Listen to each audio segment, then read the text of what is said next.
You're watching Mirror 7 News. Stay informed, stay ahead for more news.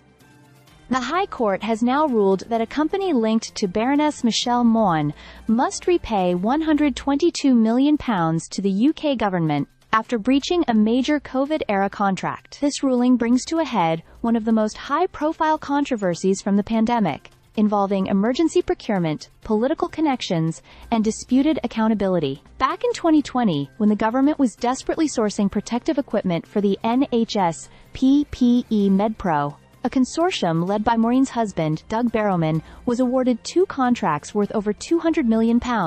One of these contracts, valued at £122 million, required the delivery of 25 million sterile surgical gowns, but the gowns supplied were later judged to be non-compliant with the agreed terms, failing to meet the required sterilization standards under EU legislation. By December of that year, the Department of Health had already rejected the gowns and asked for repayment. The gowns have remained unused in storage ever since, at a reported cost of more than £60,000 per week. The company did not return the funds, leading to years of legal dispute. Now, Mrs. Justice Cockerill has ruled that PPE MedPro breached its contractual obligations and must repay the government in full, minus £121,999,219 plus interest, by October 15, 2025.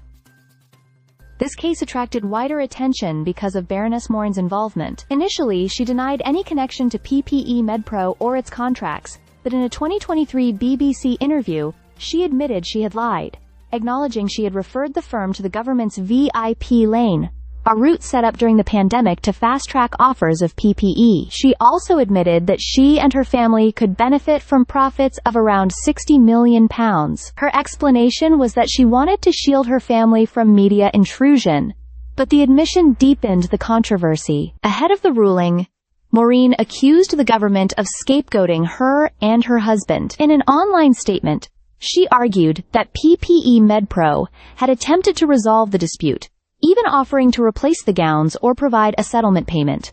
But those offers were rejected. She claimed the government had chosen instead to spend millions pursuing litigation as part of a political blame game, pointing to billions lost in wider PPE procurement problems. In her words, she and Barrowman had been made the poster couple for the PPE scandal. The government, however, maintained that the contract had been breached, and that taxpayers' money should be recovered. With this ruling, it has secured a significant legal victory, although PPE MedPro has already filed for administration, raising questions about whether the full sum will ever be repaid. The case has left a lasting mark on Michelle Maureen's public standing. Once celebrated as a self-made entrepreneur, and later appointed as a conservative peer, she has since lost the party whip and taken leave from the House of Lords. This judgment now cements her role at the center of one of the most controversial episodes of the UK's pandemic response. Stay subscribed for more videos.